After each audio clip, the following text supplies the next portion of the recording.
Bayangkan sebuah kitab kuno yang tidak hanya membaca waktu, tetapi juga membaca takdir.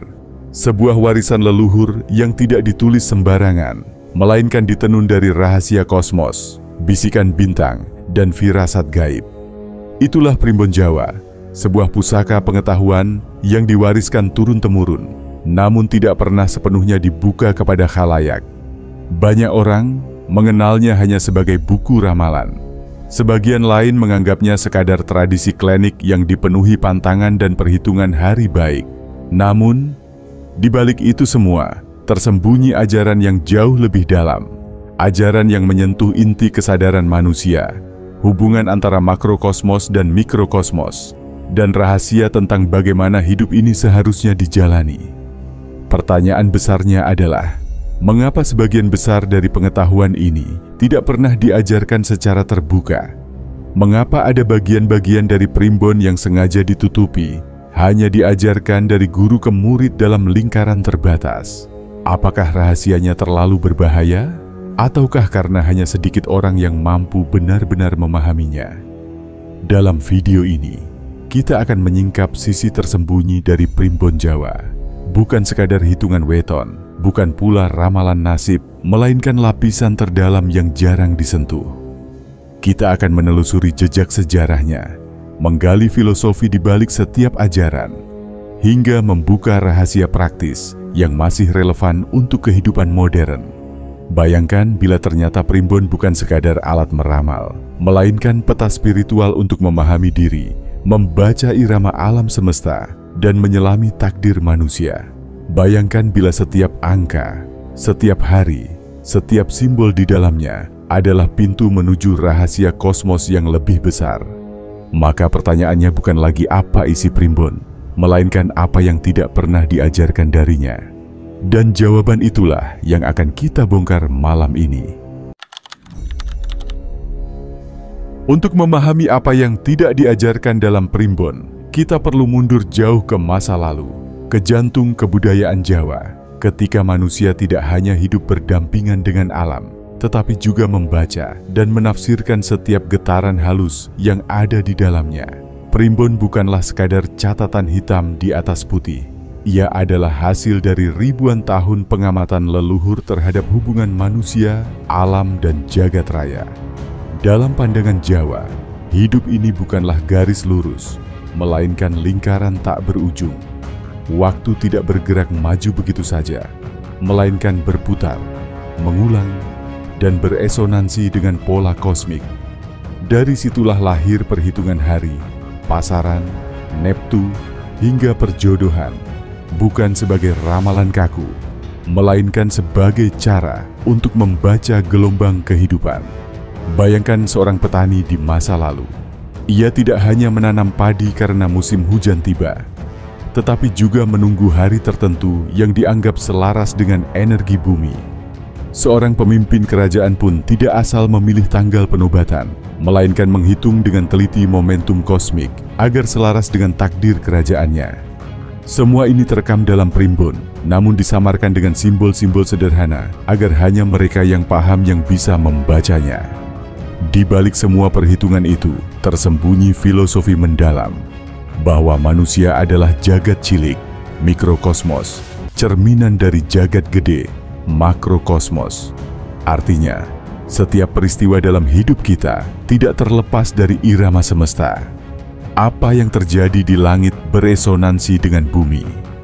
Apa yang ada dalam diri manusia beresonansi dengan kosmos. Inilah inti ajaran primbon yang jarang diungkapkan secara langsung. Ia bukan sekadar tentang nasib, tetapi tentang keselarasan. Namun, ada alasan mengapa pengetahuan ini tidak sepenuhnya diajarkan kepada khalayak luas. Pertama, primbon ditulis dengan bahasa simbol, penuh metafora dan teka-teki. Tanpa guru yang tepat, seseorang bisa menafsirkannya secara keliru dan justru terjebak dalam takhayul dangkal.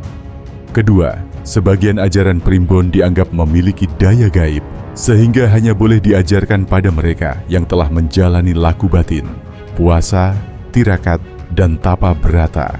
Dengan kata lain, pengetahuan ini bukan hanya intelektual, tetapi juga spiritual, harus diiringi pembersihan diri agar tidak disalahgunakan. Ketiga, primbon menyimpan rahasia kosmologi Jawa yang syarat akan makna filosofis. Jika dibuka sembarangan, ia bisa disalahartikan hanya sebagai aturan kaku. Padahal sejatinya, ia adalah peta kesadaran yang menuntun manusia menuju harmoni. Banyak yang lupa bahwa primbon bukanlah kitab dogma, melainkan kitab dialog. Ia mengajak manusia berdialog dengan alam, dengan leluhur, bahkan dengan takdirnya sendiri.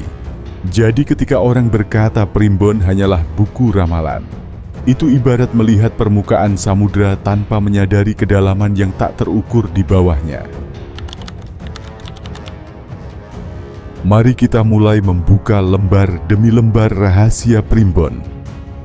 Jika kita hanya melihatnya sebagai hitungan weton, hari lahir dengan pasaran Jawa, maka kita seperti orang yang membaca sampul buku tanpa pernah menyentuh isinya.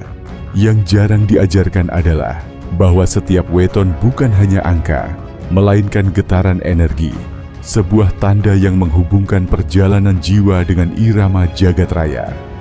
Dalam tradisi Jawa, weton dipercaya memengaruhi bukan hanya sifat lahiriah seseorang, tetapi juga laku batin yang harus ditempuhnya.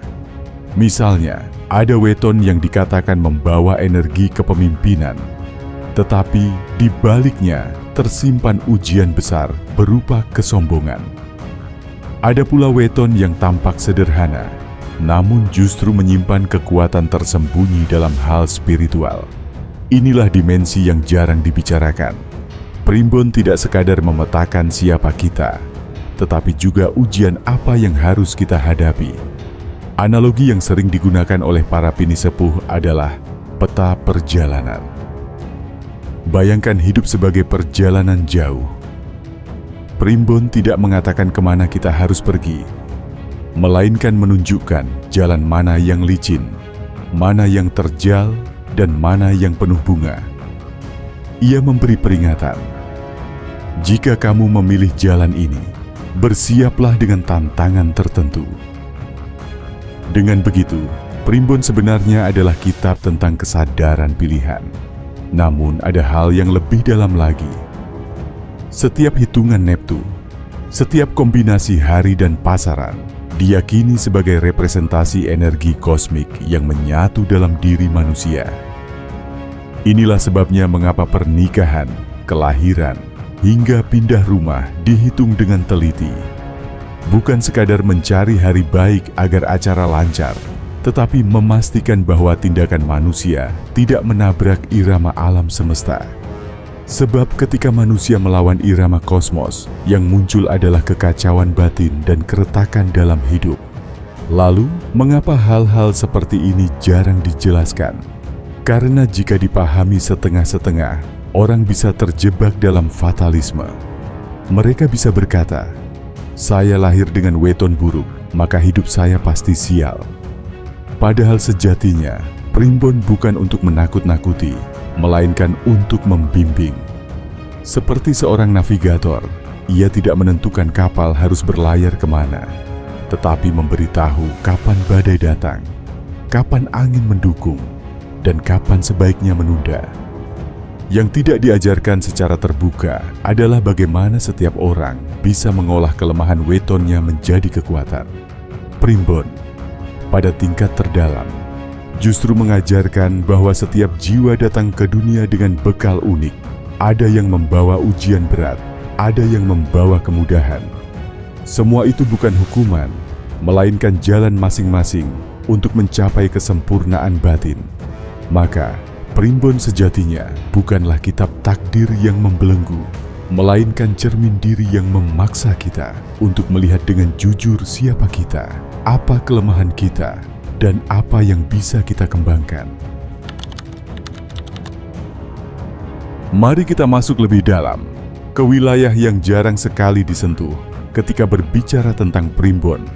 Selama ini, banyak orang menganggap primbon hanyalah alat ramal nasib, bahkan sebagian menolaknya sebagai takhayul. Namun, pandangan semacam ini lahir karena rahasia terdalam primbon memang tidak pernah diajarkan secara terbuka. Primbon bukan sekadar buku tentang hari baik atau jodoh serasi. Ia adalah hasil sintesis antara ilmu astronomi kuno, kosmologi Hindu-Buddha, kebijaksanaan lokal Jawa, bahkan pengaruh Islam mistik. Di dalamnya ada lapisan esoteris yang membicarakan hal-hal jauh lebih besar. Hubungan manusia dengan sangkan Paraning Dumadi, asal-usul dan tujuan akhir jiwa. Misalnya, hitungan Neptu yang digunakan dalam menentukan kecocokan pasangan. Banyak orang melihatnya hanya sebagai angka yang harus cocok. Padahal, di balik itu ada ajaran filosofis bahwa dua jiwa memiliki getaran yang harus saling melengkapi. Weton yang tidak cocok bukan berarti mereka terlarang bersatu, melainkan bahwa mereka akan menghadapi tantangan spiritual lebih berat. Pertanyaan sejatinya bukan apakah cocok, tetapi apakah siap menempuh jalan bersama. Disinilah sering muncul kesalahpahaman. Banyak orang menggunakan primbon untuk mencari jalan pintas, menghindari tantangan, menolak kemungkinan, atau bahkan menganggap diri terkutuk hanya karena lahir di hari tertentu.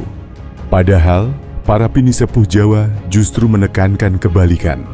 Laku batin yang benar dapat melampaui hitungan apapun. Primbon hanyalah peta.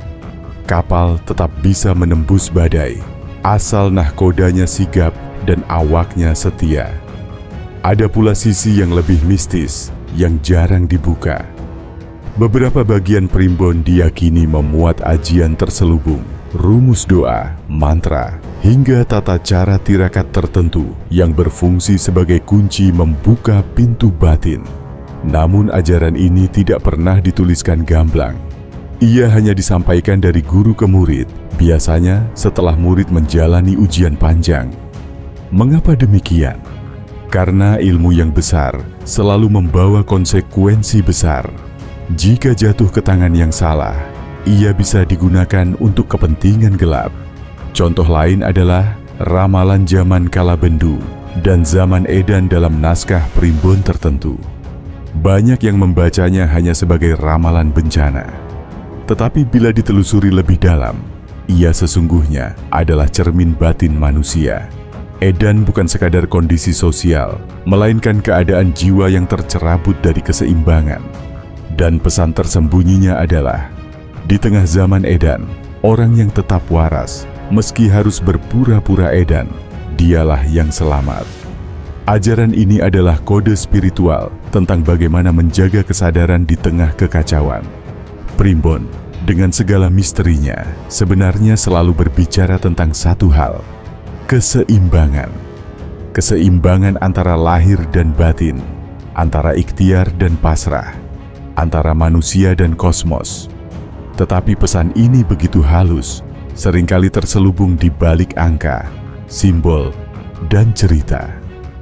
Orang yang hanya berhenti di permukaan akan terjebak dalam angka-angka mati.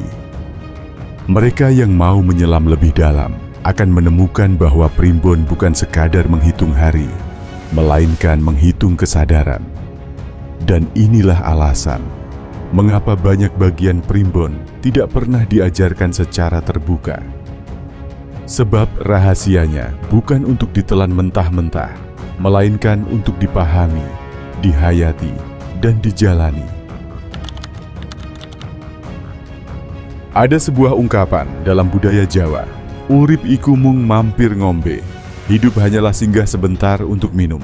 Seolah-olah kita ini para pengembara, berhenti di sebuah persinggahan kecil sebelum melanjutkan perjalanan panjang menuju tujuan akhir. Primbon, bila dibaca dengan mata batin, memberi kita peta bagaimana mengisi persinggahan itu dengan kesadaran. Ketika seseorang membaca weton kelahirannya, ia sesungguhnya sedang membaca pola dasar dirinya. Ia menemukan pantulan kekuatan sekaligus bayangan kelemahan. Namun rahasia yang jarang diajarkan adalah bagaimana kita seharusnya berdamai dengan pola itu. Seorang yang lahir dengan watak keras kepala, misalnya, tidak ditakdirkan untuk selamanya keras. Justru keras kepalanya adalah bahan baku yang harus dimurnikan menjadi keteguhan hati. Seorang yang lahir dengan kelembutan berlebih tidak ditakdirkan menjadi lemah, melainkan untuk belajar menyeimbangkan kelembutan dengan ketegasan. Disinilah letak keindahan Primbon. Ia tidak mengekang, melainkan menuntun. Ia berbisik, "Inilah benihmu, rawatlah agar tumbuh menjadi pohon yang tepat."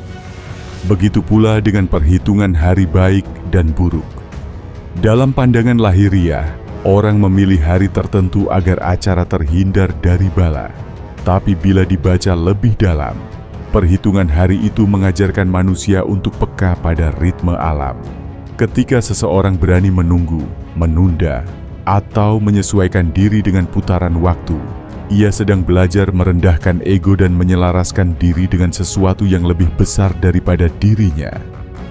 Dengan kata lain, memilih hari baik bukan sekadar urusan percaya atau tidak percaya, melainkan latihan batin untuk hidup selaras dengan kosmos. Dalam kehidupan modern, mungkin kita tidak lagi menanam padi dengan menunggu bulan tertentu. Kita tidak selalu memilih hari pernikahan berdasarkan Neptu.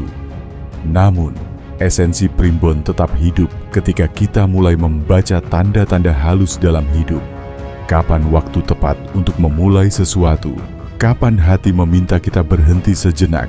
Kapan semesta seakan memberi dorongan atau justru peringatan? Itu semua adalah bahasa Primbon yang bisa dipahami tanpa harus membuka kitab fisik. Yang lebih penting lagi, Primbon mengajarkan sikap batin, tidak terburu-buru, tidak memaksa, dan selalu mencari keseimbangan antara ikhtiar dan pasrah. Sebab dalam filsafat Jawa, hidup bukanlah tentang menguasai semesta, melainkan menyatu dengannya. Bayangkan, jika kita hidup dengan kesadaran ini, setiap langkah bukan sekadar kebetulan, tetapi bagian dari tarian besar antara manusia dan jagat raya. Setiap ujian bukan kutukan, melainkan pintu pembelajaran. Setiap keberuntungan bukan hadiah buta, melainkan buah dari keselarasan. Inilah aplikasi nyata Primbon. Bukan dihafalkan, bukan ditaati buta, melainkan dijalani sebagai laku hidup. Primbon sering dianggap sebagai kitab ramalan, sekadar hitungan angka yang menentukan nasib. Tetapi setelah kita menyelam lebih dalam, kita mulai melihat bahwa ia sesungguhnya adalah cermin. Cermin yang memantulkan diri kita, masa lalu kita, bahkan arah perjalanan jiwa kita. Apa yang tidak diajarkan secara gamblang adalah bahwa Primbon tidak pernah dimaksudkan untuk menakut-nakuti atau mengikat manusia dalam takdir kaku. Ia adalah undangan, sebuah ajakan halus untuk hidup lebih selaras dengan irama semesta. Ia berbisik bahwa setiap manusia membawa bekal berbeda, setiap jalan penuh ujian unik, dan bahwa rahasia kehidupan bukanlah menghindari badai, melainkan belajar menari di tengah badai. Leluhur Jawa tidak menulis Primbon untuk sekadar dicatat di lembaran kertas. Mereka menulisnya di langit, di tanah, di tubuh manusia, bahkan di dalam denyut waktu. Dan bagi mereka yang mampu membaca, Primbon adalah kitab hidup itu sendiri. Maka pertanyaan yang tersisa untuk kita adalah, apakah kita hanya akan membaca angka-angka dan ramalan di permukaan? Ataukah kita berani menyelam lebih dalam, menafsirkan pesan batin yang ditinggalkan leluhur, dan menjadikannya cahaya yang menuntun perjalanan kita di dunia modern? Pada akhirnya, Primbon adalah pintu, dan hanya kita sendiri yang bisa memilih. Apakah akan tetap berdiri di depan pintunya, atau melangkah masuk dan menemukan dunia yang selama ini tersembunyi? Jika misteri ini membuatmu semakin haus akan pengetahuan, jangan berhenti di sini. Teruslah mencari, teruslah menyelam. Karena seperti kata pepatah Jawa, sapa ngerti sakdurunge winarah, siapa yang sungguh mencari, dialah yang akan menemukan rahasia yang sesungguhnya.